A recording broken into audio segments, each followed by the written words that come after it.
Olá, boa tarde a todos e a todas, sejam bem-vindas a mais um programa Clube de Leitura Gato Preto. Esse clube de leitura, esse encontro vai ao ar toda a última quarta-feira do mês, às 17 horas. E hoje estamos aqui reunidos para discutir a obra Orgulho e Preconceito da escritora inglesa Jane Austen. Eu sou Edivane Rodrigues, sou da equipe técnica aqui da IFAP e vou me descrever para vocês. Eu sou uma mulher alta, de pele cor parda, tenho cabelos curtos e cacheados, estou usando uma blusa preta com um chale em listras vermelha, azul e palha, uma calça jeans preta e um tênis preto. Estou aqui no estúdio com os meus parceiros de clube, né, que vão comandar aqui juntamente com o Carlos e a Mafê, e as nossas convidadas, que é a Patrícia e a Fabiana, que daqui a pouquinho vão se apresentar a vocês. Olá a todos, sejam todos muito bem-vindos ao nosso programa Clube de Leitura Gato Preto. Eu sou o Carlos Aguena, eu estou na mediação junto com a Edivane e a Mafê. E só alguns recados iniciais bastante breves. Esse é um programa que discutimos livros que foram selecionados por professores, todos os professores e clubistas do Clube de Leitura Gato Preto. Foram selecionados a partir dos acervos das salas de leitura e das bibliotecas dos núcleos pedagógicos 7 títulos. Tá? Então nós estamos agora no 4º título, Orgulho e Preconceito. E eu vou pedir aqui para o PPT da nossa programação. Tá? Então temos uma programação fechada até novembro. Tá? Então temos ainda a Conceição Evaristo, Marise Condé, Fahrenheit. Tá? Estão todos convidados para os próximos programas. Como a Edivane falou, é sempre a última quarta-feira do mês, nesse mesmo horário. Tá? Eu já vou pedir também para que vocês coloquem o QR Code do nosso próximo encontro. Tá? Então a gente vai discutir em Submissas Lágrimas de Mulheres, da Conceição Evaristo. E estão todos convidados a participarem ao vivo com a gente, tá? Então tem um QR Code e tem também o link para inscrição que a gente vai disponibilizar aqui no nosso chat. Tá bom? Então, muito grato com você, Edivane. Boa tarde, pessoal. Que alegria, que honra, satisfação a gente começar mais um encontro do nosso querido clube, o Gato Preto. Eu sou a Maria Fernanda Mafê, eu sou formadora da IFAP. Este é o meu sinal. Eu sou uma mulher de pele branca, cabelos longos, olhos castanhos, 1,70 m de altura. Hoje eu estou vestindo uma blusa preta, uma calça preta, um sapato preto, assim, monocromática, né? E animada para conversarmos sobre uma autora que fez minha cabeça na minha adolescência inteira, que foi a Jane Austen. Foi assim com você também? Boa tarde, professores, professoras. Eu sou a Patrícia, eu sou uma formadora aqui da IFAP e sou especialista em língua inglesa. Então, eu tive que passar na minha formação, Mafê, por essa autora, e foi assim, sim, né? Na verdade, eu sou uma super entusiasta de cultura, de língua inglesa como um todo, né? E ela é encantadora, né? E só para a gente poder se comunicar com aqueles que têm baixa visão, eu sou uma mulher branca, loira, estatura mediana, tenho 52 anos, tenho olhos castanhos, uso óculos de hastes coloridas em vermelho, e hoje eu estou usando uma roupa com a blusa em azul, me falaram que chama azul Tiffany, calça preta e botas pretas.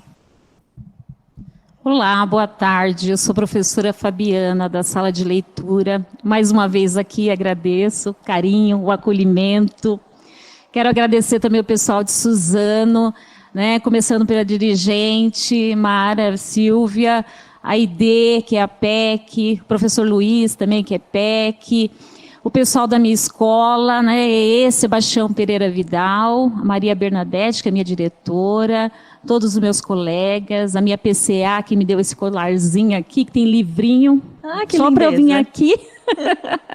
Agradeço ela. Vim aqui como mera leitora, tá?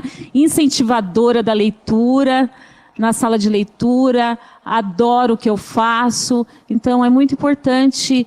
E Jane Austen, para mim, no começo foi meio difícil, acho que pelo livro que eu tenho disponível lá, mas acabei me apaixonando, me aprofundando, foi surpreendente. Então a gente tem muito o que falar dela aqui.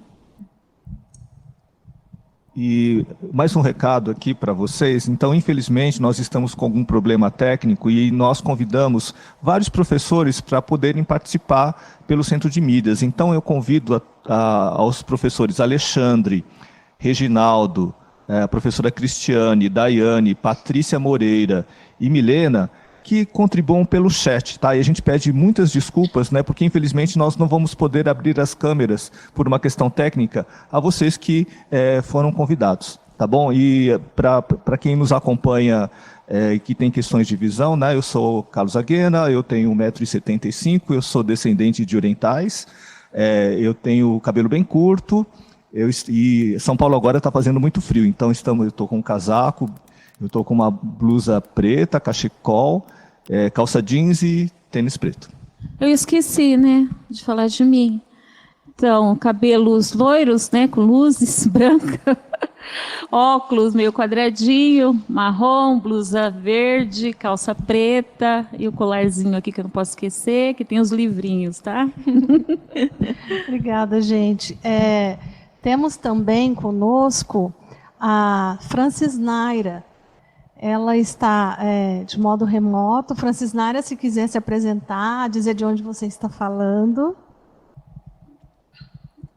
Boa tarde a todos, meu nome é Francis Naira, eu sou analista sociocultural aqui na Diretoria de Ensino de Tupã. Eu sou uma mulher branca, de cabelo e olho castanho, e eu estou usando uma blusa na cor vinho. Passa a palavra. Obrigada, daqui a pouquinho eu te chamo. Carlos, para a rede, para ficar claro, o que faz um analista sociocultural na rede? Dá para explicar? O analista sociocultural é responsável por toda a programação das salas de leitura em suas diretorias. E além de ser um profissional bibliotecário, ele também orienta no trabalho de organização e informatização dos acervos. Então, é um profissional bastante importante e deixo aqui o convite para que mais analistas participem como a Francis Naira. Tá? Então, muito grato, Francis Naira, por estar com a gente aqui hoje. Sim, será um prazer ter aí mais profissionais de todas as áreas participando aqui conosco.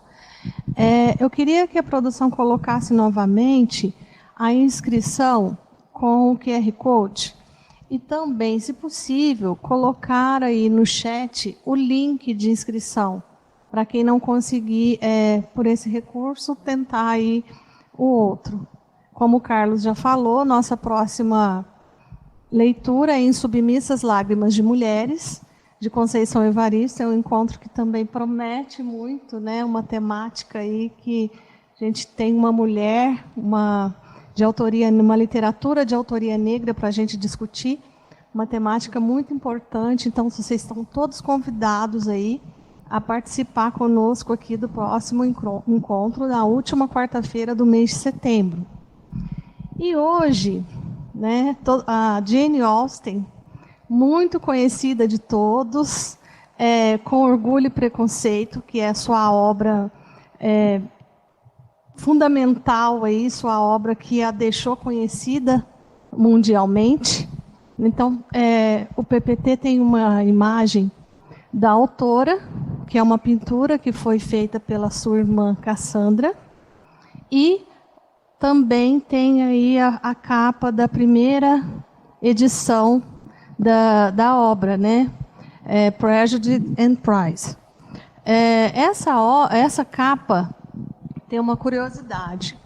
A obra completa original, em 2003, foi encontrada e foi leiloada, né, por 58 mil euros na época. 58 mil euros? 58 mil Isso euros. em 2000 e? 2003. Nossa, imagine, calcule se fosse hoje, né? Então. Como que a paridade das moedas está mudando tanto, né? Preciosidade, Uma fortuna, uma pequena fortuna. mesmo, né? Mostra como essa autora e como essa obra ela é querida assim, no mundo todo.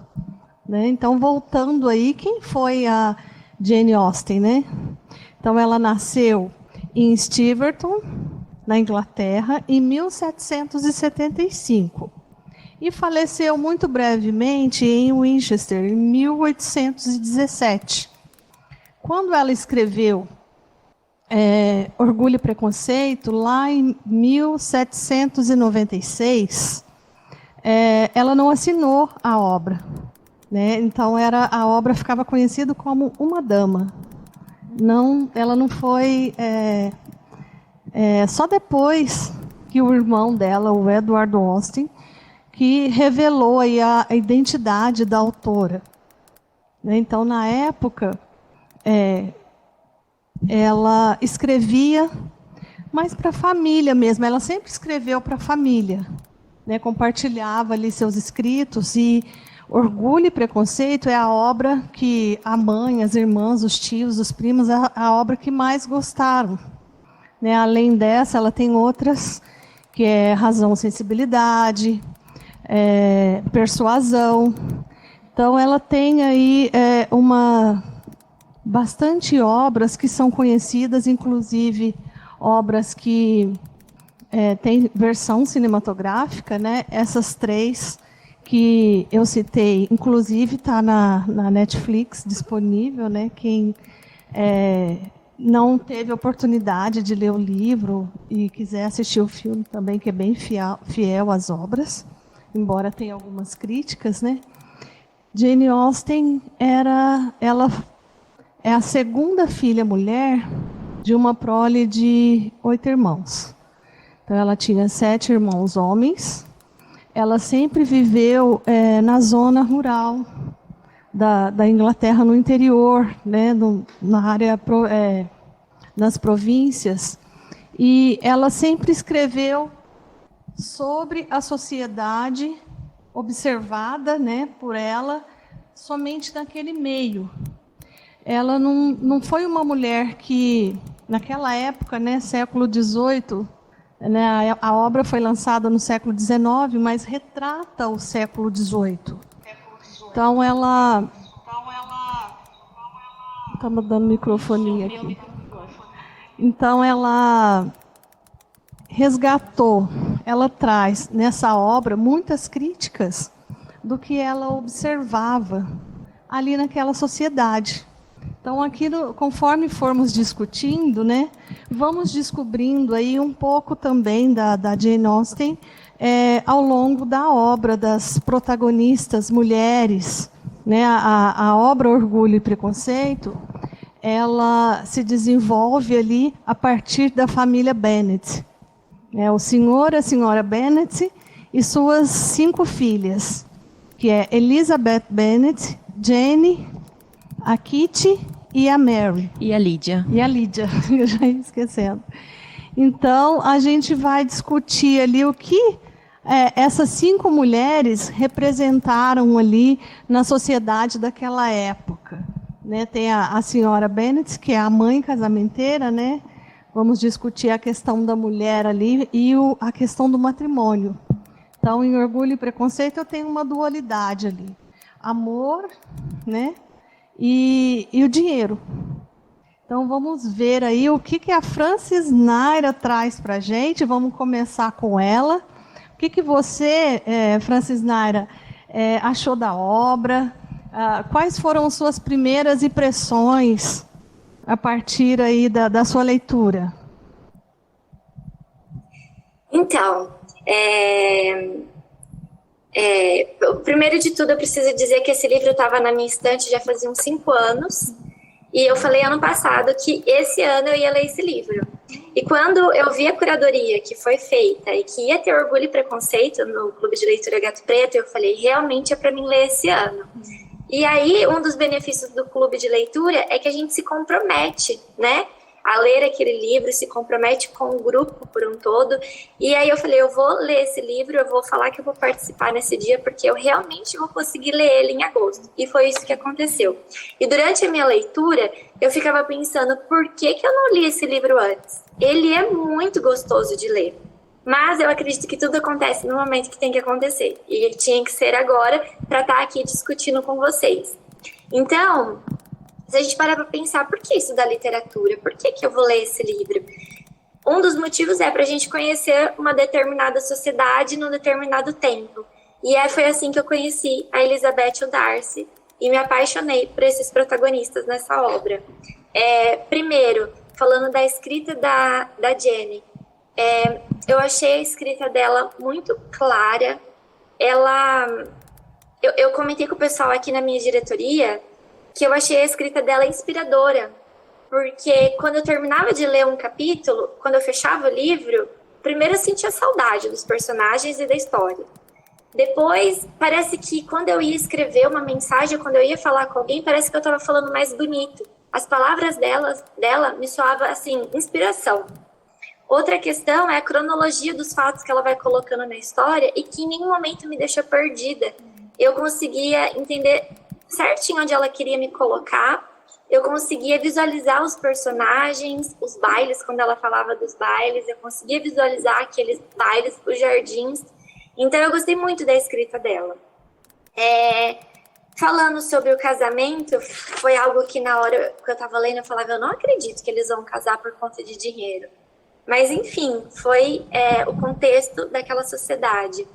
E eu fiquei feliz porque a Elizabeth conseguiu encontrar amor e o Darcy passar por cima dessa questão de dinheiro da sociedade, aquela tia dele falando que a Elizabeth não poderia ter nada com ele porque era de um nível diferente, e o Darcy indo lá enfrentando a sociedade, os familiares, para estar junto com a Elizabeth.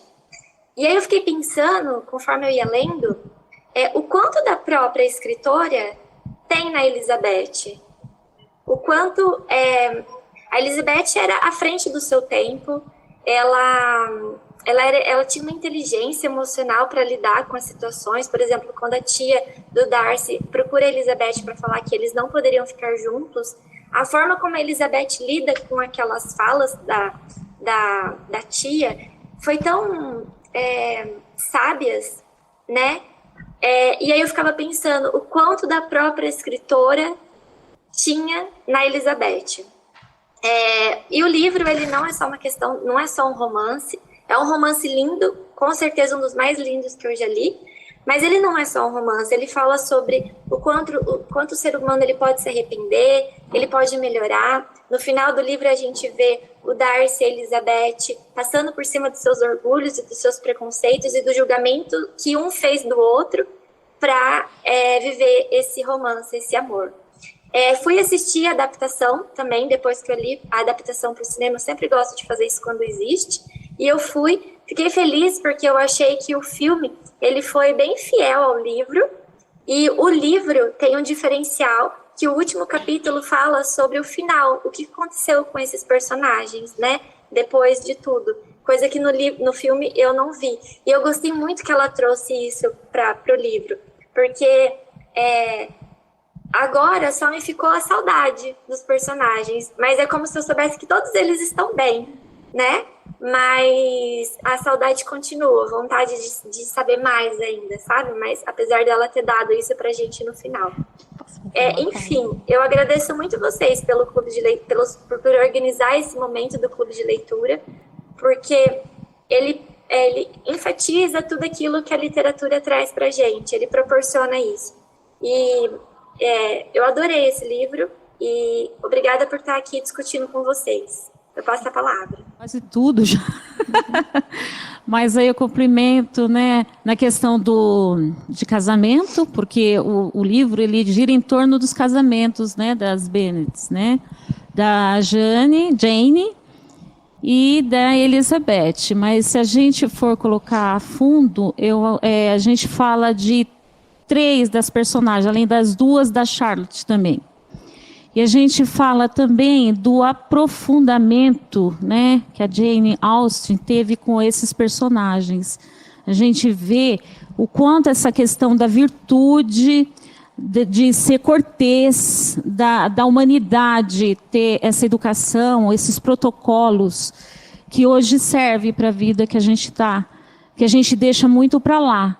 Então, por mais que os protagonistas, os personagens vão passando por coisas ali dentro da história, a gente não vê eles saindo, xingando, vai com braveza, mas ao mesmo tempo com aquela elegância. A gente percebe isso, né? A virtude, a cortesia.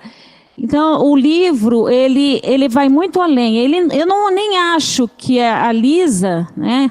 A Elisa, ou Lizzie, ou a senhorita Bennet, a Elizabeth, seja feminista, alguma coisa assim. Eu acho que a Jane Austen, ela passa até por cima disso, que ela está falando de gênero, acho que é do ser humano em si. Quando ela fala de cada personagem, ela passa de profundidade mesmo o que ele tem a oferecer ali dentro, de conhecer. E a gente, como leitora, a gente que tira as conclusões. Então, ela não é nem ríspida demais e ela também não é superficial. Ela deixa a gente pensar realmente como ele é dentro ali da história. E os casamentos ali por dinheiro, o livro todo, né, fala de dinheiro, toda hora fala, fulano 2.000 libras, 5.000 libras por ano. Então, o dinheiro realmente... Mas a gente vê que a personagem principal, né, as duas principais, elas não são ricas, são de classe média, se fosse colocar hoje, são medianas, né?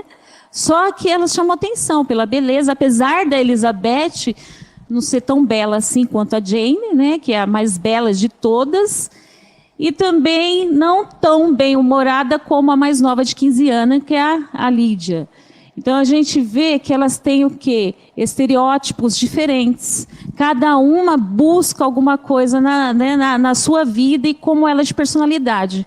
A gente vê a Jane como uma doçura, uma pessoa otimista, uma pessoa, né, que não vê a ruindade, a maldade do mundo.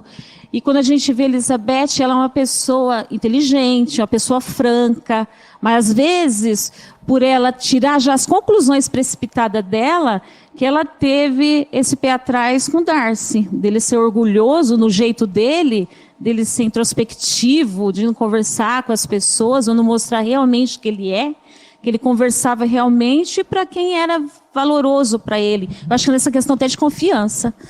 Então, o livro ele tem muito que mostrar se a gente for analisar profundamente cada personagem. Sim. Eu queria fazer uma fala, Fabi, aí pegando um gancho também no que a Fran falou. Ela falou uma coisa que me marcou. Ela disse assim, agora ficou a saudade, né, dos personagens. E esse sentimento, né, que a Fran experienciou e que eu tive muito também quando eu era uma leitora assim voraz de Jane Austen na adolescência, é um sentimento de que muita gente compartilha. O universo que a Jane Austen cria é um universo em que você gostaria de habitar, né? Isso acontece com diversos clássicos, a gente pode pensar, sei lá, desde os mais contemporâneos, Star Wars, Senhor dos Anéis, etc. Por que eu coloco no mesmo balaio nesse quesito? Porque no começo do século XXI, agora 2000, 2001, 2002, houve um fenômeno histórico que foi apelidado, né, pelos historiadores da literatura de Austen-mania. E eu sei disso porque eu vivia a Austen-mania, né? Que foi uma retomada surreal da Jane Austen no começo do século XXI, principalmente por adolescentes, né? Que queriam realmente morar naquele universo que a Jane Austen tinha criado nas suas obras. Tanto assim que essa foi a época em que foram criadas diversas fanfics de Jane Austen. Fanfic, né, para explicar, é quando os fãs de um determinado universo ou de uma determinada obra não querem que aquilo acabe, né? Então não querem suportar aquela saudade da história dos personagens, e daí eles se encarregam de criar outras histórias em cima daquele universo. E daí uma das fanfics que ficaram mais famosas, muito famosas mesmo, estava hospedada no YouTube, se chamava Os Diários de Elizabeth Bennet. Né? Então eu assisti todos os episódios dos diários, daí saíram algumas sátiras também, inclusive um filme, um sarro chamado Orgulho, Preconceito e Zumbis, né?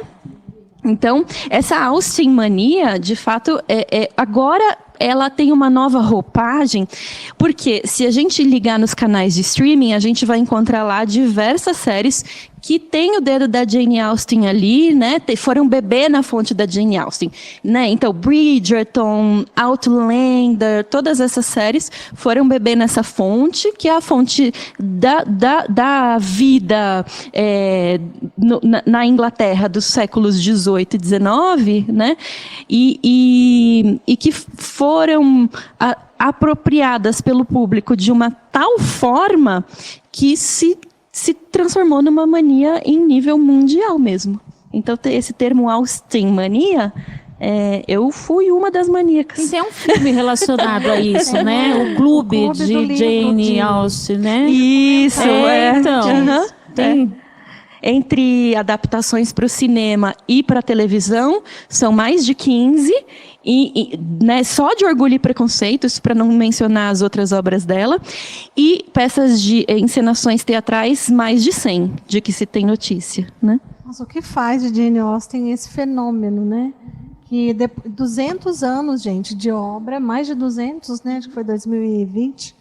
200 anos, e ainda continua conquistando... Não esquecendo que quando ela escreveu né? Orgulho e Preconceito, ela tinha menos que 21 anos, né?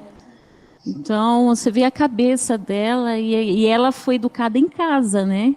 Pelo próprio pai, que era reverendo, tutor, com outras crianças. Ela ficou só 1 ano na escola. Então, você vê a habilidade, a genialidade que ela já tinha naquela época, né?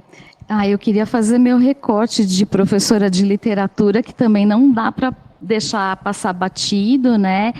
E ela pertenceu a esse movimento que é o romantismo. Então, a gente percebe, né, nas descrições que foram feitas por todos aqui na roda, que o livro é carregado de elementos que se remetem a esse período do romantismo, né?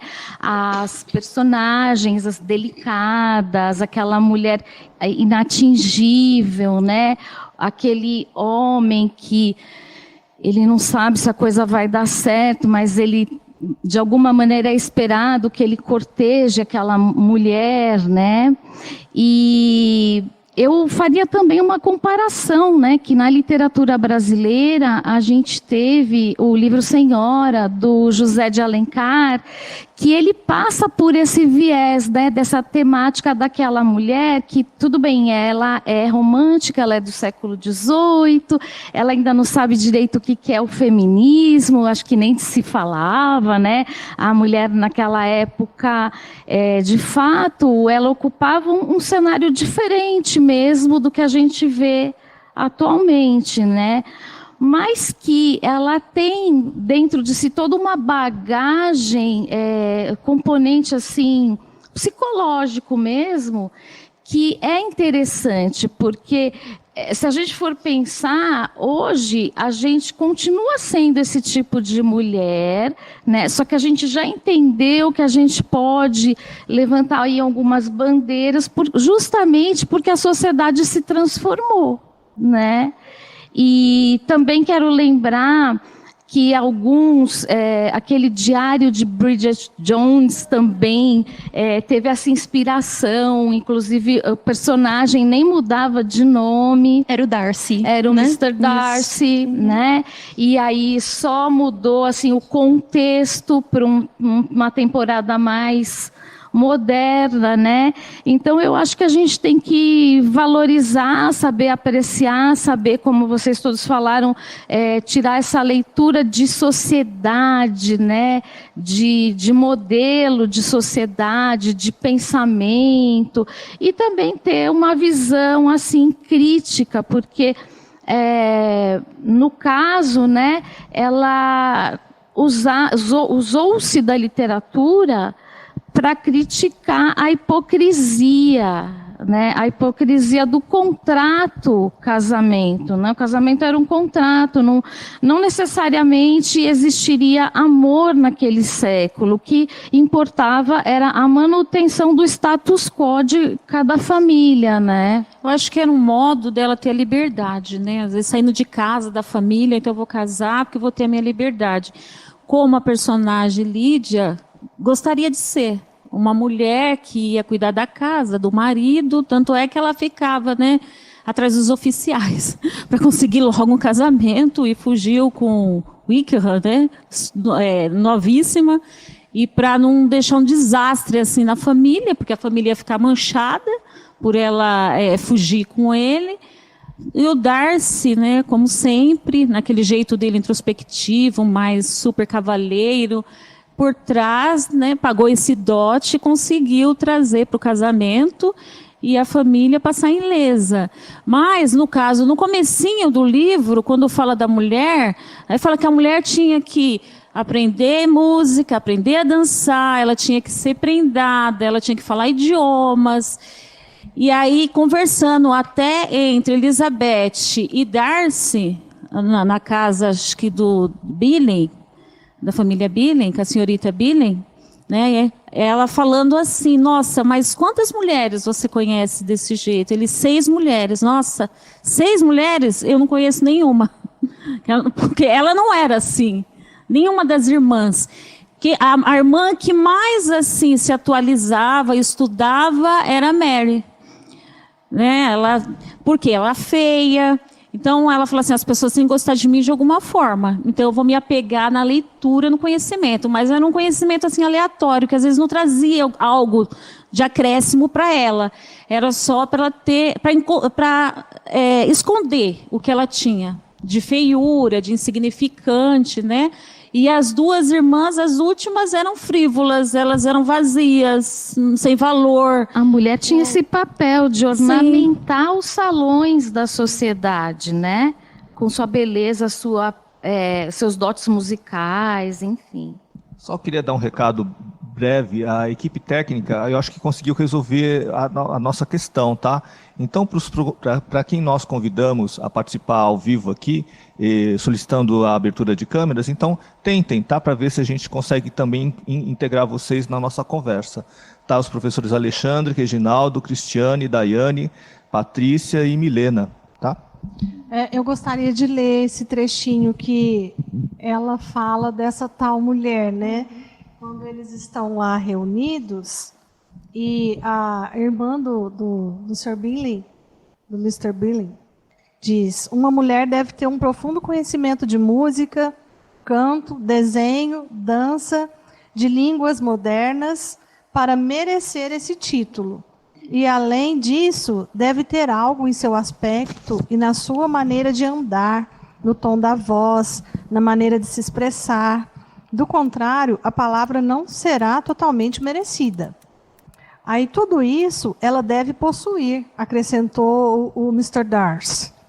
E a tudo isso ainda deve acrescentar algo mais substancial: o aperfeiçoamento do espírito pela leitura intensa. Não estou mais surpresa de o senhor conhecer apenas 6 mulheres preparadas. Quando ele fala, né, eu conheço uma meia dúzia de mulheres que têm todas essas qualidades, né? Aí ela responde, eu não conheço uma. Então você vê a audácia dela, né? O senhor me admira muito, né? Que o senhor conheça 6 mulheres. Ela é bem franca, né? Então, ela rebatia, não deixava quieto. A minha impressão é que desde esse momento, quando ela bate de frente com ele e fala, me admira muito, porque eu não conheço uma mulher que tenha todas essas qualidades, isso já chama a atenção dele, porque ele é aquele homem, né, rico, nobre, alto, bonito, e achava que as mulheres tinham que estar tudo ali, né, caindo aos seus pés, porque mulher naquela Apesar época... que você falando isso, ele era reservado. Você vê que no baile ele só dançou com a Carolina, né, com a Caroline, que era irmã do senhor Bingley, e com a senhora Hush, né? Só. E aí, ele até fala, né, você está dançando já com a Bennet mais bonita, que é a Jane, né? Então não tinha mais mulher bonita ali para ele. Ele falou assim, não, mas tem a irmã dela que está aí perto de você, que era Elizabeth Bennet, né? Aí ele falou assim, mas você sabe que eu não gosto de dançar? E ele não ia dançar com qualquer uma. Ia ser um suplício para ele ter que dançar com ela. Ele menosprezou muito Isso, ele ela, menosprezou, que deixou Isso bem feriu evidente o orgulho dele e a questão do preconceito, né? Mas essa questão de não conhecer, que que afinca no livro, que vai mais adiante, que é muito legal. Quando o livro ele foi mandado, né, para uma editora, que foi recusado, ele tinha o nome, o título, primeiro título dele foi First Impressions, Primeiras Impressões. Né? Depois de editado, é que com esse novo título, Orgulho e Preconceito, que ele foi lançado. Então, a primeira impressão, será que ainda é a que fica? Né? Nesse caso, o que você acha, Marcelo? Eu acho que a primeira impressão que a gente tem quando a gente lê esse livro é de que talvez a Jane Austen estivesse antecedendo o que hoje é conhecido como os feminismos, né? A palavra feminista já apareceu aqui 2 vezes, né? E não tem como não aparecer quando a gente discute Jane Austen, mas justiça seja feita, Jane Austen não era e nem poderia ser uma feminista, porque é a partir do século XX que a gente começa a usar esse termo. Muito embora a Inglaterra dos séculos XVIII e XIX seja precisamente, historicamente falando, o que a gente chama de berço do feminismo. Lá no 18, no 19, a gente já tinha um conjunto de mulheres no interior da Inglaterra e nas cidades pensando, né, afinal de contas, que condições são essas que a gente vive, como tão primorosamente descritas aí no livro da Jane Austen, né? Como a Paty cantou a bola aqui pra gente, a função do adorno, né? Então havia mulheres que estavam pensando isso, estavam se questionando sobre isso. Uma delas, inclusive, se chamava Mary Wollstonecraft, que como é que se diz? Né? Da Mary Shelley, que também entra no hall, no panteão, né, das estrelas de autoras mulheres. Ela escreveu Frankenstein, né? A Mary Wollstonecraft é hoje chamada de protofeminista.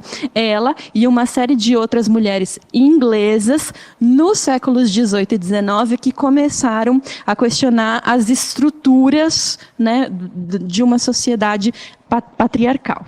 Embora veio depois, mas a gente enxerga, como você disse, traços feministas, né? Tanto é que a Jane Austen, ela não se casou, né? Por opção.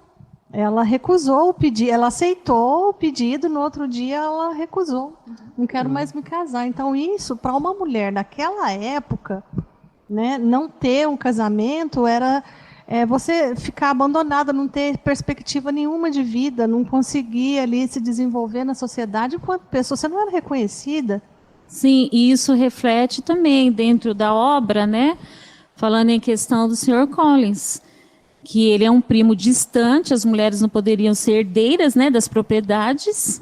Então, no caso das 5 irmãs, se o pai morresse, o Sr. Bennet, elas iam ficar sem a propriedade.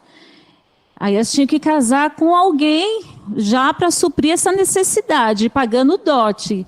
Mas esse primo distante, o Sr. Collins, que era patrocinado até pela Lady Catherine, né? Ele chegou, ficou um tempo na família, é bem britânico mesmo, né? Vou chegar tal dia, tal horário, bem inglês mesmo, né? Veste nesse espírito britânico inglês, né, nas suas obras. E falou assim, vou conhecer uma das suas filhas. E no fim ele queria a Jane, como sempre, a mais bela, mas foi para Elizabeth. E ela disse não, várias vezes, ele insistindo, no fim ele também não queria ela. De qualquer forma, né? Ele queria se casar. Não importa, tendo uma mulher, foi o que aconteceu depois. O Reginaldo, ele está tentando entrar e não está conseguindo.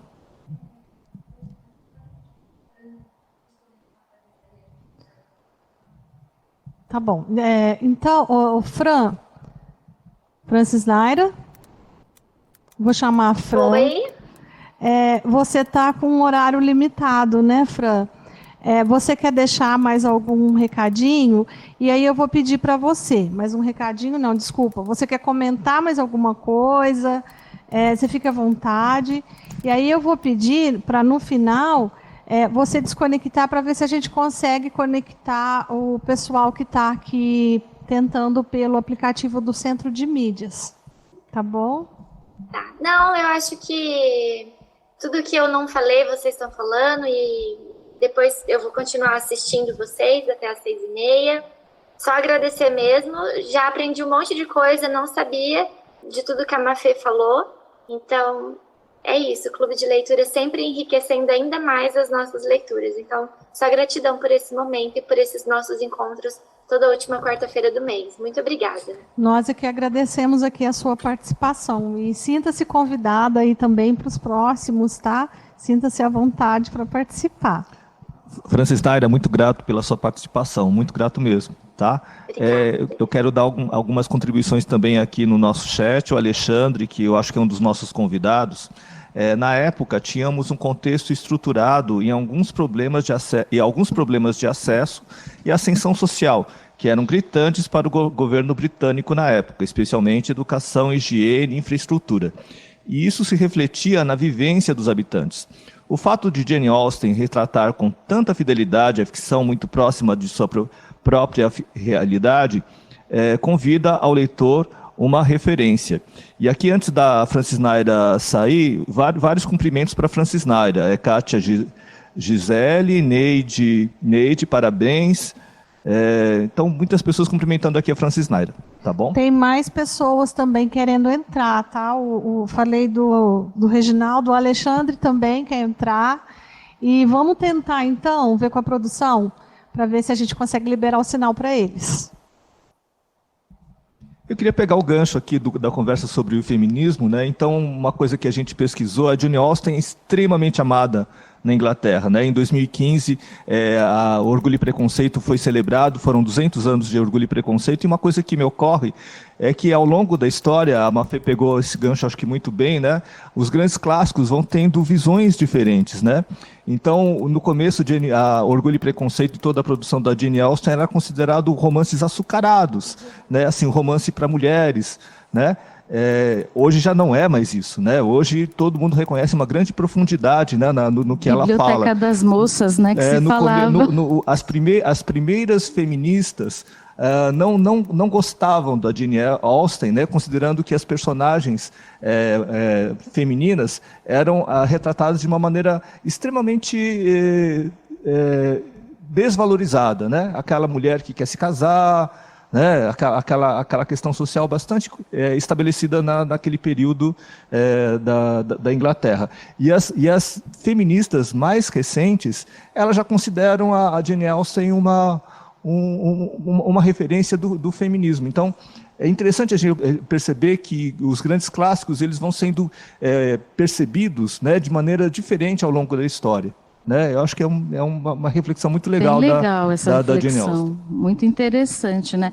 Porque hoje a gente olha a característica psicológica, ela acaba sendo mais importante do que aquilo que a gente enxerga por fora, né? Bom, o Alexandre está com alguns questionamentos aqui.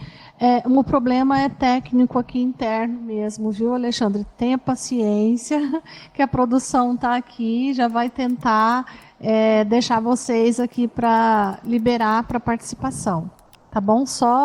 Enquanto isso, a gente vai conversando aqui, mas se entrarem, podem nos chamar aqui, que a gente para e ouve os nossos convidados, que estão lá do outro lado. Exato.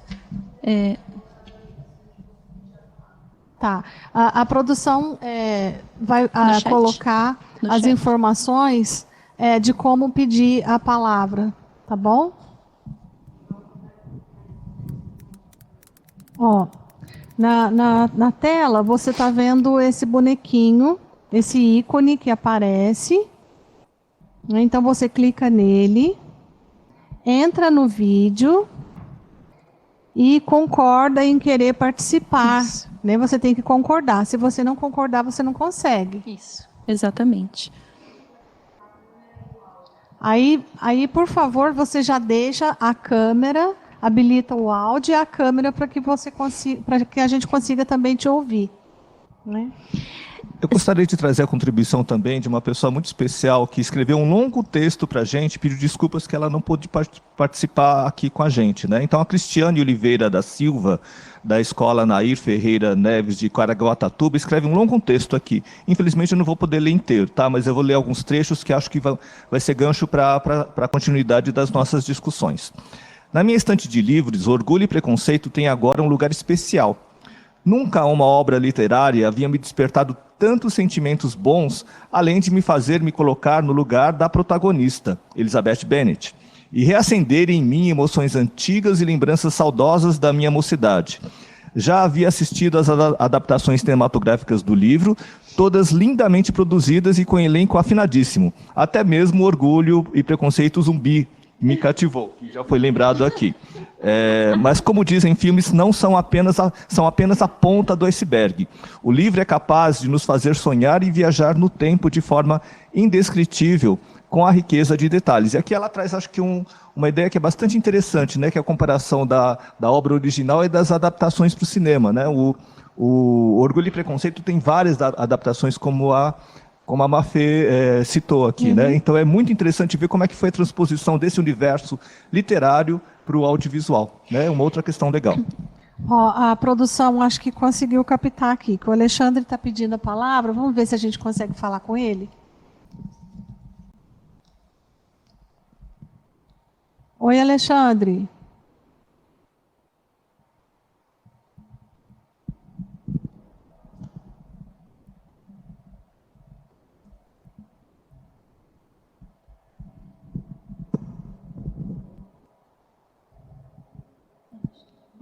Acho que vai dar.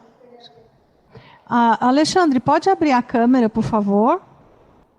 Você me ouve?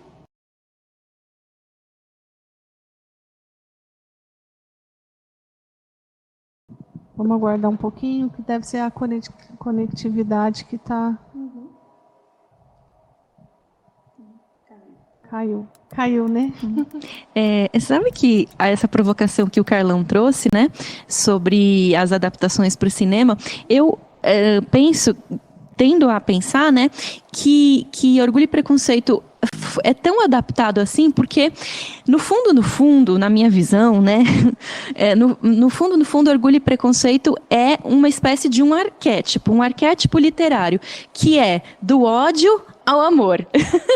Esse caminho que vai acontecendo do ódio ao amor, né? E daí a gente pega Lizzie Bennet e Mr. Darcy, a gente vai no Vento Levou, pega Scarlett O'Hara e Rhett Butler, ou na Megera Domada Bianchi Petrucci, enfim,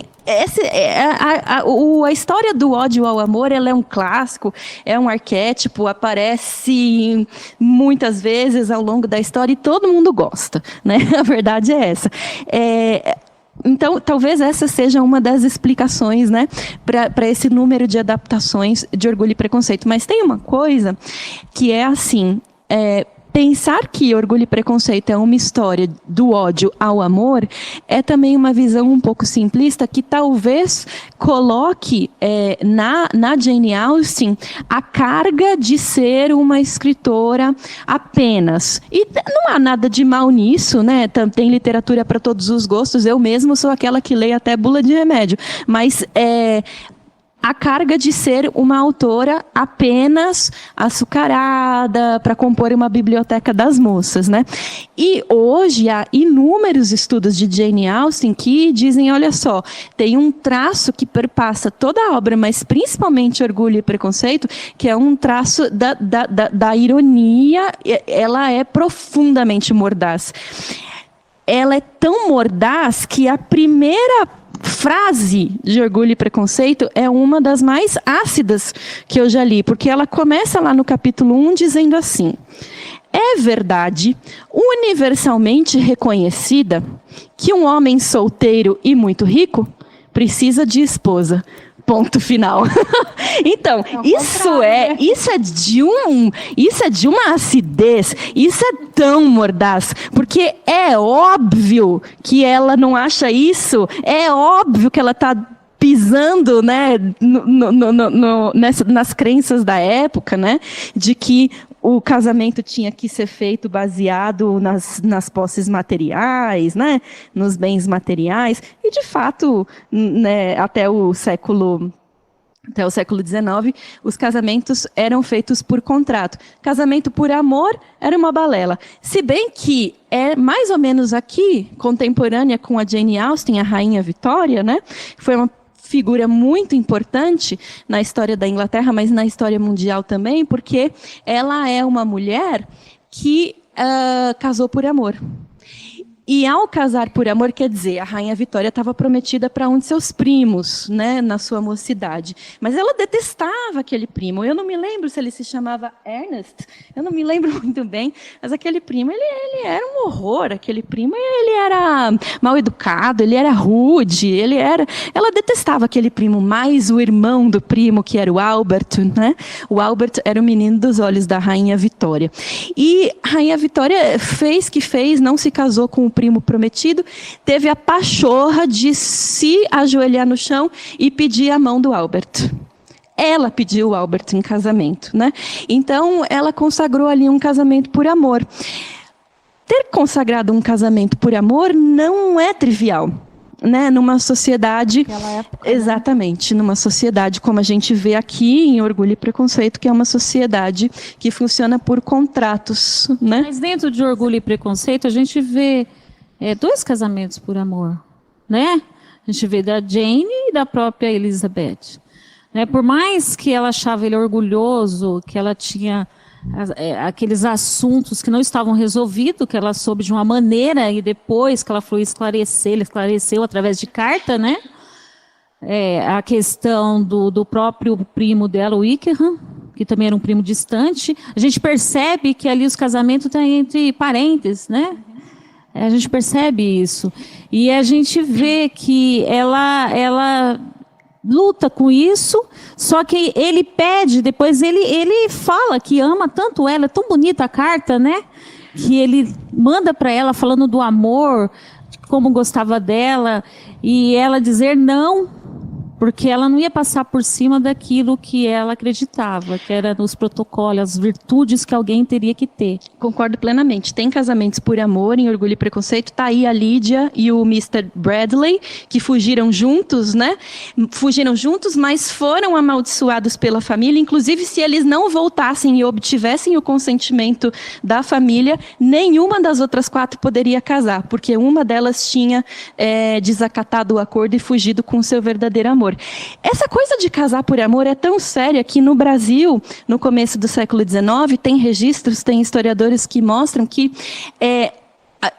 o número de raptos em porta de igreja cresceu absurdamente no Brasil no século XIX. Porque como que funcionava? Não é só final de novela, né? É tipo isso, não é só final de novela. Não era muito comum rapto em porta de igreja aqui no Brasil. Porque a gente, quer dizer, fomos colonizados pelos portugueses e europeus que tinham também o hábito, a sanha, né, do casamento por contrato. Daí como que funcionava? A mocinha era proibida de estar com seu verdadeiro amor. No dia do seu casamento, o rapaz passava a cavalo, colocava ela no lombo do cavalo, os dois fugiam e iam para a casa de algum parente próximo que abrigava, oferecia o refúgio.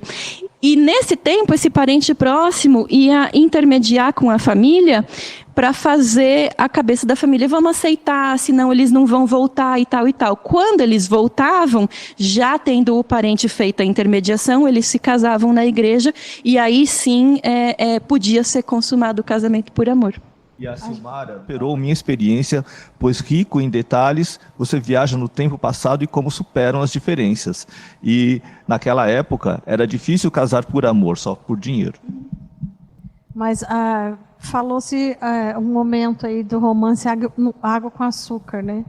É um romance que tem um final feliz, né? Como nos contos de fadas, mas esse percurso até esse final feliz a gente extrai muita coisa, né? Ela consegue trazer o Cafajeste, que é o Wiccan, ela traz o Darcy, que talvez seja ali o homem perfeito, né? Rico, bonito e que é transformado pelo amor também, né? É o amor que o transforma.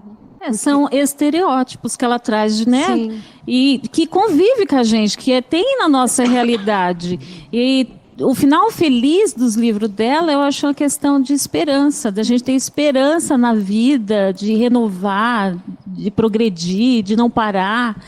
Eu acho que penso ele nisso. Começou a olhar com os olhos da alma, né? Aquela mulher. Então, aí que ele encontrou mais beleza, e daí que veio o amor. E só para complementar, que a Mafê trouxe a imagem da Rainha Vitória, né?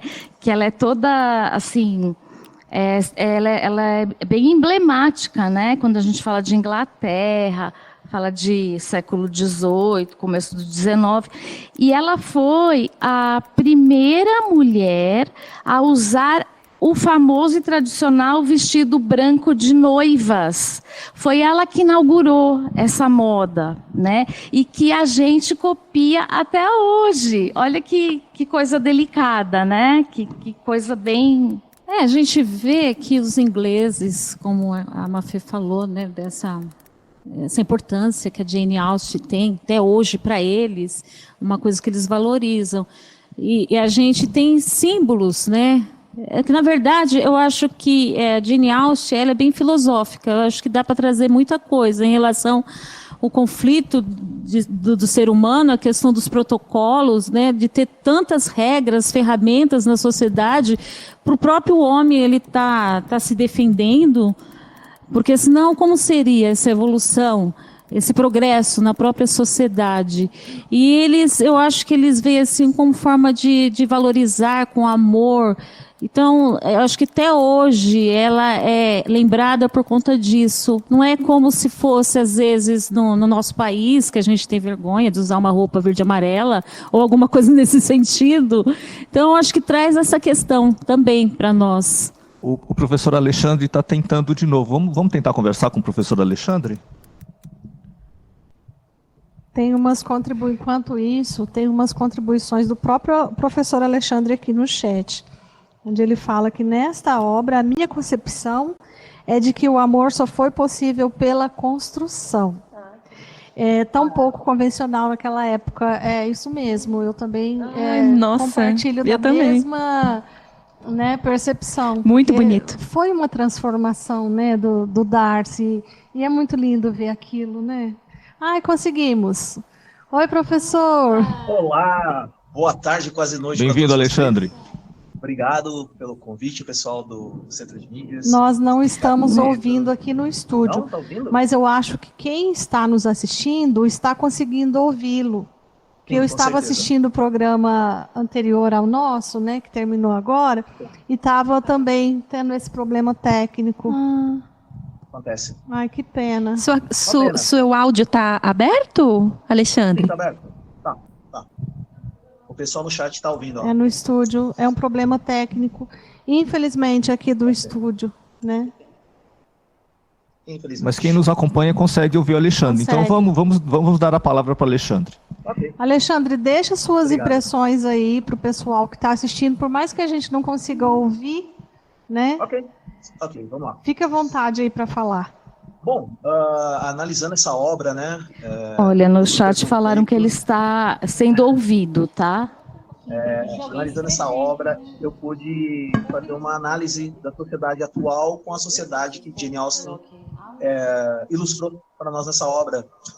Foi importantíssimo fazer essa revisão com o contexto histórico que foi abordado, e ficou claro para mim, como eu escrevi no chat, que o amor de Darcy e Lizzie só foi possível porque eles superaram várias convenções sociais da época. Então, Jane Austen ela conseguiu retratar fielmente, como eu coloquei no começo da transmissão, o retrato da sociedade britânica da época, onde existia uma dificuldade das pessoas da Grande Londres olhar com certa condescendência e respeito às pessoas que viviam no interior, mesmo sendo pessoas de boa educação, com bons costumes, mas certas questões ficaram muito nítidas para mim nesse livro. Óbvio que, infelizmente, o tempo está acabando, mas eu gostaria de agradecer o convite, agradecer o pessoal da minha diretoria de Sorocaba, agradecer a minha professora especialista em currículo, Camila Garcia, e também a todos que estão aí apreciando, mais uma vez, essa formação do Gato Preto, que é de grande valor para nós, professores, que nos encontramos em sala de leitura. Muito obrigado pela oportunidade, um abraço para você.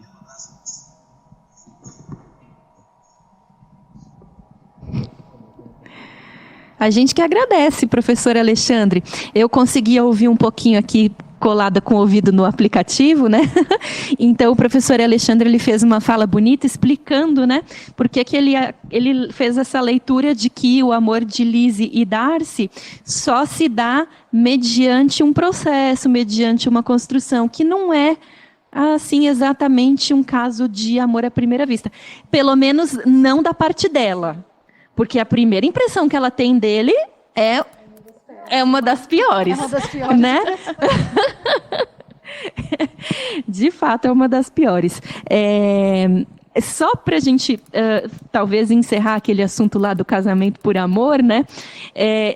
Esse tema era tão candente, assim, né, nos séculos XVIII e XIX, pelo menos na Europa, que o Jean-Jacques Rousseau, que foi, assim, um dos maiores representantes disso que a gente ficou conhecendo como iluminismo, né? Enfim, século das luzes, o 18, né?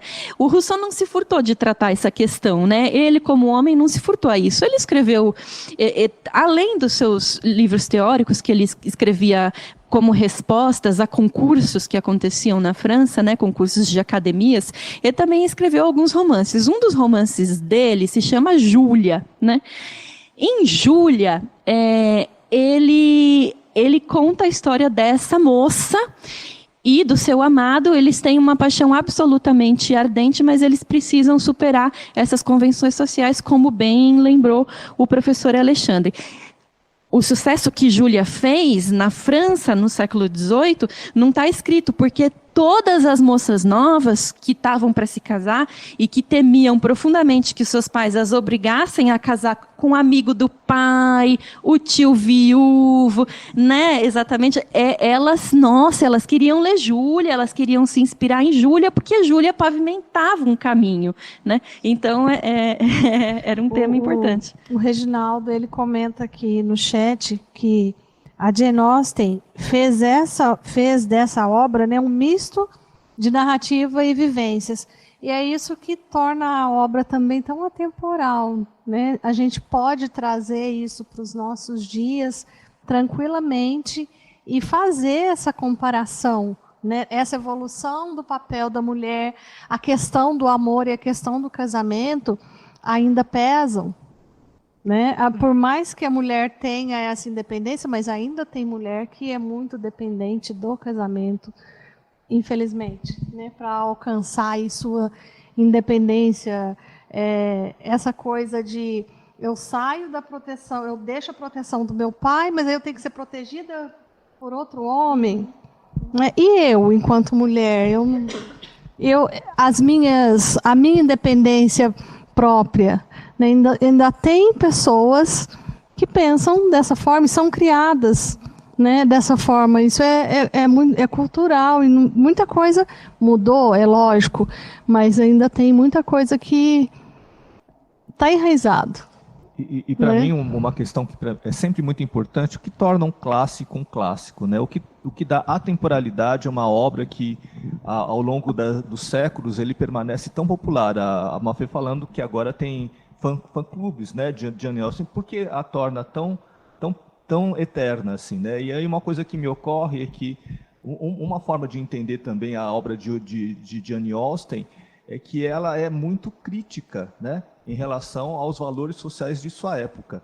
Então, assim, ela coloca isso até de uma maneira bastante engraçada, bem humorada, né? Ela traz caricaturas de personagens de sua época, mas é muito claro que ela não é conivente com aqueles valores da época, vigentes na época, né? E aí ela é muito crítica, né? Então aí ela coloca, inclusive, personagens que vão além desses valores e quebram esses valores, e são personagens muito queridos, né? Então, isso é atemporal, né? Então, assim, você vê, né, uma obra que traz personagens que rompem com os valores vigentes da época, isso toca as pessoas em todos os tempos, né? Isso para mim a torna clássica e eterna, né? Tem um trechinho que nós trouxemos no PPT que eu gostaria de ler. Deixa eu ver se eu consigo ler daqui. Aqui o trecho em inglês. Você quer que eu leia em português? Não, é melhor colocar o em português. Na verdade, a gente pegou um trecho em inglês e pegamos duas traduções diferentes, que se assemelham bastante à tradução. A gente ia falar um pouco da tradução, né? Porque eu peguei uma tradução que eu não me senti muito confortável para ler. Aí eu mudei de tradução de obra bem no comecinho, né? Então eu li uma versão, uma tradução, o Carlos deu outra, a Mieko, que é da biblioteca, leu outra, então a gente fica... Pelo jeito, cada um leu uma, eu li outra também. A professora Fabiana leu outra também, que foi uma adaptação a do Paulo Mafê Mendes está Campos. com outra. Verdade, não me chamou muita Eu atenção. fiz uma depois, leitura né? em língua inglesa e acontece um processo assim também.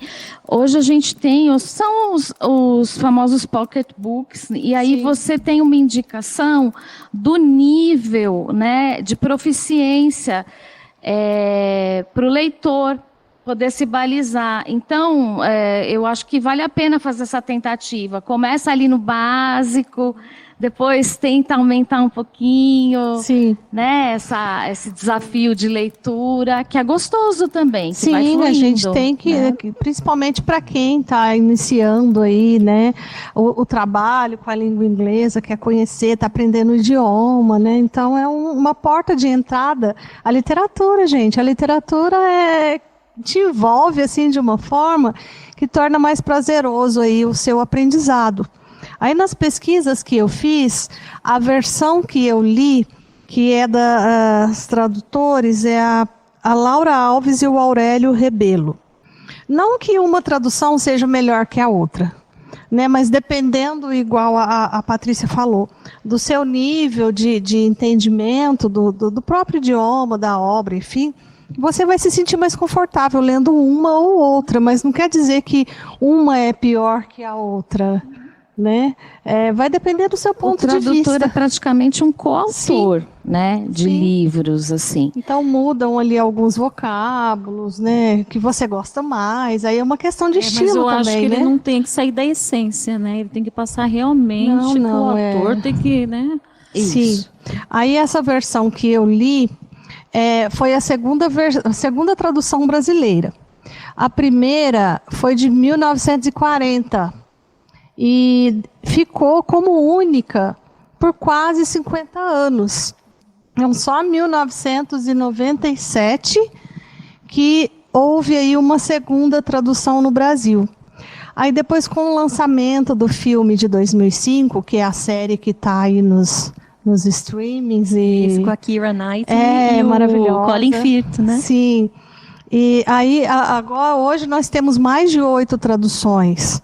Né? Então, isso é importante também, né? Porque é da nossa cultura, né? Ver que como está crescendo agora, tudo que já foi discutido aqui, que os jovens estão assim apaixonados por Jane Austen. Isso é muito bacana, né? E o Você segredo é você tentar aproximar essa obra traduzida. Quanto mais contemporâneo for, melhor para aquele jovem, porque ele vai ter um nível de aceitação maior. Sim, né? Por que é sim. difícil você impor uma leitura tipo machadiana para eles? Porque a tradução ainda está muito, né, rebuscada, Então, se você não chegar naquela fluidez do contemporâneo, eles vão achar chato e vão largar, né? Tem isso também. Quanto mais se aproxima do seu repertório, né, cultural, atual, moderno, contemporâneo, mais o jovem vai também se apropriar aí dessa obra. Então, eu queria ler o trechinho, pedir para a produção colocar o PPT na tela, do trecho em português. Ah, tá, peraí. Então, a vaidade e o orgulho são coisas diferentes. Embora as palavras frequentemente sejam usadas como sinônimas, uma pessoa pode ser orgulhosa sem ser vaidosa. O orgulho se refere mais à opinião que temos de nós mesmos. A vaidade, aquilo que gostaríamos que os outros pensassem de nós. Então, esse trecho que fala de orgulho e vaidade, né, que quando você começa a ler, você detesta o Mr. Darcy. Né? Ele é muito, além de vaidoso, orgulhoso, arrogante, e isso deixa a Liz Bennet assim, não, eu tô fere, né? Tô com meu orgulho ferido. Agora eu não danço com ele nem por toda a Derbyshire, né? E depois a história muda, essa transformação aí que o professor trouxe também, né? Que os opostos, na verdade, eles não eram opostos, né? Eram dois teimosos, né? Cada um ali à sua maneira, mas fez com que ele foi transformado por amor e ela, quando descobre como ela foi tola, aquela parte do livro que ela descobre, nossa, como eu me deixei enganar. Se eu tivesse apaixonada, eu não teria me enganado tanto, mas eu me enganei em sã consciência. Né? Ai, gente, é maravilhoso aquele trecho que ela traz isso, né? Então, ela assumia ali também que ela se deixou levar pelo orgulho, né, pela primeira impressão ali daquele momento, e ver uma pessoa quão maravilhosa aquela pessoa se tornou ali depois, transformado também pelo sentimento do amor. Isso é muito, muito lindo. E trazendo mais uma vez assim a dinâmica dos clubes de leitura, nós todos aqui somos apaixonados por clubes de leitura porque ele contempla todas as diversidades de visões e pontos de vista, né? Então vocês podem observar que aqui a gente não tem um debate, a gente tem um compartilhamento de pontos de vista. A professora Patrícia, ela coloca a importância, né, de trazer textos palatáveis, né, adaptáveis, próximos ao aluno, para que ele comece a ser conquistado pela leitura, pelo gosto da leitura. Então, isso é absolutamente pertinente. É o que aconteceu quando eu apresentei. E aí, para mim vale isso, né? Mas eu também queria trazer, assim, eu li uma tradução muito fiel ao Rococó, da Jane Austen, e é maravilhoso também, né? E tem esse texto muito mais fiel, assim, essas traduções muito mais próximas, né, do original, eu também acho, assim, primoroso, assim, né? Eu valorizo muito o jeito da Jane Austen escrever, que é um jeito elegante, britânico, né? E o humor dela também está muito nesse estilo, né? Então, assim, eu acho que é importante, né? Quem nos acompanha, a grande maioria são professores, então a dica da professora Patrícia trazendo um texto mais próximo, né? Do cotidiano, do aluno. Mas o original também é belíssimo, é belíssimo. Você sabe, Carlão, que essa questão da tradução, de fato, ela é muito, muito, muito importante mesmo. Tanto assim que tem uma expressão popular assim italiana que diz assim, tradutore traditore, né? Que é assim, tradutor traidor, que assim, traduziu, traiu. Traduziu, traiu o texto, né? Esse é um princípio básico, né? Mas partindo do princípio de que você está lendo uma traição, já que não é o original, você pode navegar nas diferentes formas de trair um original, né? Pode ser uma forma palatável, pode ser uma forma rococó, pode ser... E mais uma vez trazendo a diversidade de pontos de vista, né? Eu não estou discordando da Mafê, mas eu acho que a tradução é uma segunda criação. E em algumas situações até melhores que o original. Né? Então, é muito legal conversar sobre essas coisas, né? De fato. É o que acontece nos filmes, nas dublagens, né? E nos nomes dos filmes. Porque se vir daquela forma, a gente sabe que não vai ter telespectador para aquilo. Então é interessante isso. Mas falando sobre de apresentar a obra Orgulho e Preconceito, o que eu tenho na sala de leitura, ele está bem sintético, ele está bem simples. Então, assim, o aluno começa a ler, uma professora, Patrícia, começou a ler e desistiu. Eu não estou entendendo nada, gente. É muito nome, é muita gente. Fala para ela, eu falei, ela não calma, pode desistir tem que pegar assim. outro, tem que ir devagar. Eu falei, não, tô só esperando, né? Ela falou que ia assistir, deve estar assistindo.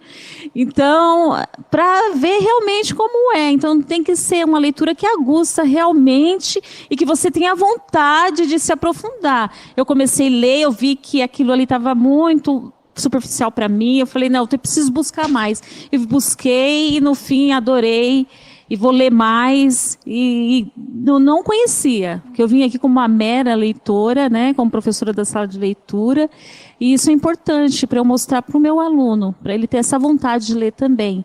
E eu tenho uma aluninha, Larissa, do 8º C, que essa semana ela falou assim para mim, professora, eu quero ser leitora, o que a senhora indica para mim?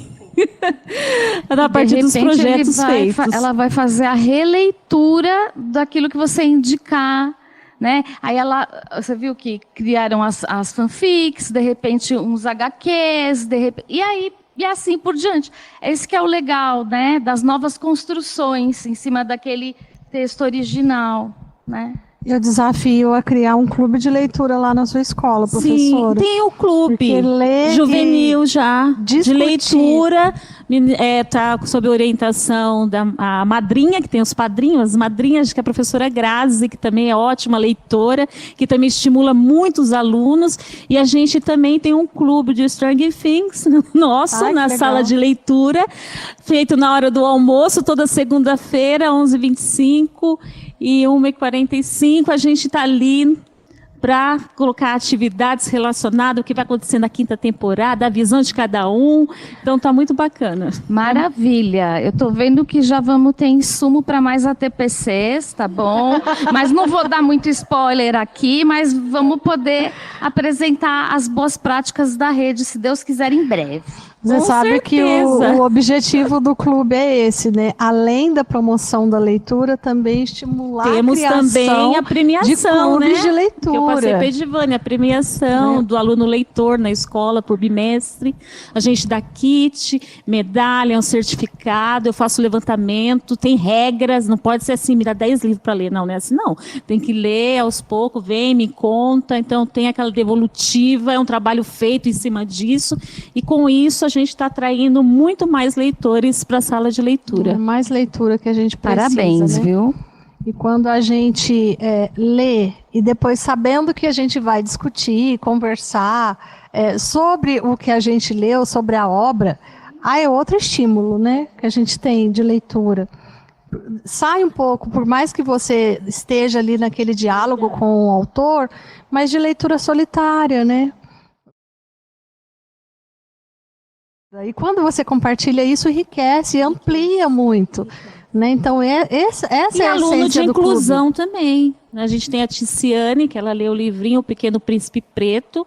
Ela foi preencher a ficha e falei, nossa, você vai colocar só isso? Aí comecei, e aí, o que ele faz? Quem ele conheceu? Como ele é? Aí ela foi falando, eu falei, por que você não colocou isso? Você sabe tudo. Ela falou, então, professora, deixa aí que na próxima quarta-feira eu vou pegar e vou completar. Nós vamos ter que fazer um programa mesmo só para apresentar essas práticas leitoras, né, que merecem.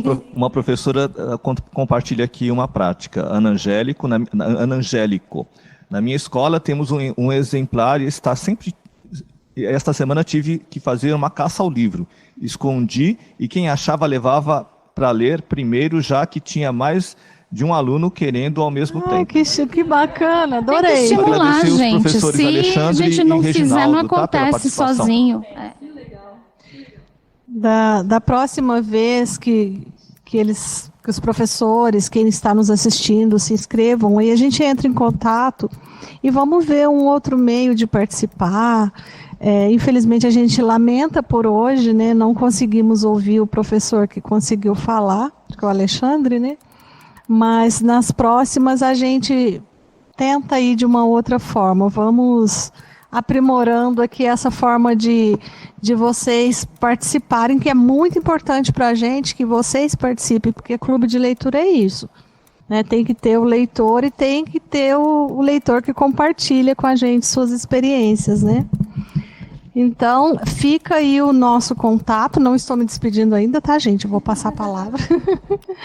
Para quem quiser entrar em contato também, você que tem aí seu clube de leitura na escola, quiser contar para a gente depois pensar aí em algo, né, também.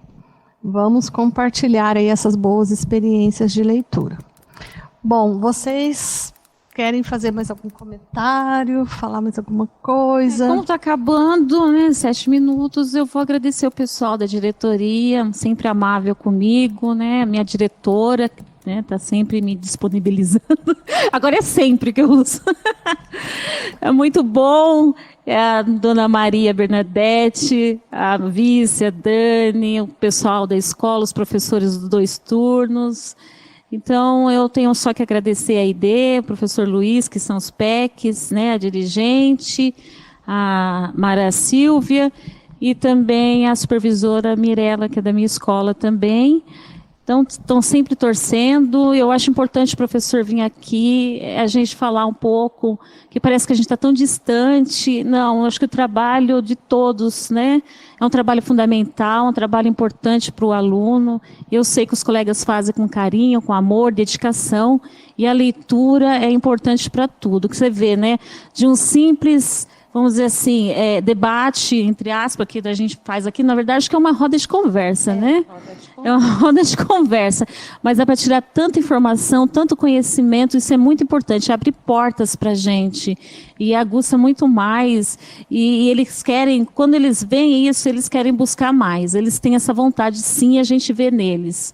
Então, um beijo para todos de Suzano e para os professores da rede também, né, que estão fazendo a mesma coisa que eu. Estou na sala de aula, que também não é fácil, que tem que lidar com a diversidade. Então, parabéns para todos. Gente, eu queria agradecer novamente, né, pelo convite super gostoso, e a gente está se namorando aqui, né, esse grupo, porque a gente vai conseguir construir outras coisas para oferecer para a rede, né? Para um aprimoramento, para ouvir, para, enfim, até ter um aproveitamento desse canal tão legal que demorou para acontecer, que foi o CMSP, né? Então, agora que a gente já saiu de pandemia, daquela situação do remoto, né? A gente vai poder ter outras maneiras de utilizar a ferramenta, tá?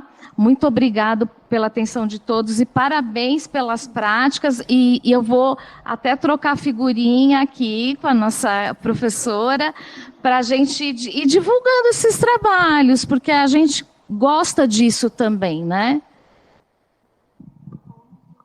Ah, sim, eu quero agradecer, né, também pelo convite recorrente, né, de estar sempre aqui no Clube de Leitura. Cada encontro revigorante, né, faz aquecer mais a paixão pela literatura, e já agora a gente fecha, né, o ciclo da Jane Austen, e a gente já abre as portas para começar a leitura da nossa próxima autora, também uma autora mulher, né, Vani? Vou até passar aqui para a Vani lembrar isso um pouquinho melhor para a gente. Sim, e deixar um beijão para todo mundo. Vamos aproveitar e vamos sair da submissão das mulheres aí, retratada pela Jane Austen, e entrar em Submissas Lágrimas de Mulheres, da Conceição Evaristo, que eu tenho, é uma obra são 13 contos, né? Então vocês vão ler aí, quem ainda não leu, se identificar, escolher um conto aí que queira comentar e compartilhar aqui conosco, que vai ser de uma grandiosidade e de aprendizagem, né? Que a gente aprende muito aqui, fazendo o clube com vocês. Então, é um aprendizado compartilhado aqui. Isso é muito gostoso de fazer. A gente tem grande paixão. A gente é suspeito para falar de clube, né, gente? Então, reforçando aqui o nosso convite, Insubmissas Lágrimas de Mulheres, dia 28 de setembro, uma obra de contos da Conceição Evaristo. Lembrando que em outubro também temos uma outra escritora negra, né, a Maryse Condé, Eu, Tituba, a Bruxa Negra de Salem. E encerrando o ano, dia 30 de novembro, Fahrenheit 451 de Ray Bradbury. Tá? Então, muito grato a todos que nos acompanharam, tá? E a gente aguarda a presença de vocês no nosso próximo encontro. Então, gente, eu queria agradecer a Patrícia. Eu que agradeço. Ter disponibilizado seu tempo de estar aqui conosco. Agradecer a professora Fabiana. Amo vir aqui. Suzano. Amo. Você venha sempre. Adoro vocês. A Francis Naira. A Francis Naira, que está convidada aí, o Alexandre, o Reginaldo, que não conseguiu, todo mundo que participou aqui pelo chat, que deixou o seu recadinho. Vocês estão convidados para o próximo, tá? Para participar. Se conseguirem acessar o link, fazer a inscrição, e a gente vai conversar aí ao longo do mês para viabilizar essa participação de vocês. Quero agradecer a produção aqui do Centro de Mídias, os intérpretes que estiveram conosco, e agradecer mais uma vez a todos aqui, e deixar aqui o meu abraço para o próximo encontro. A gente se encontra aí para falar de Conceição Evaristo, que vai ser um encontro assim, muito emocionante. Um grande abraço, então, e até a próxima. Um abraço, até setembro. Até mais. Até.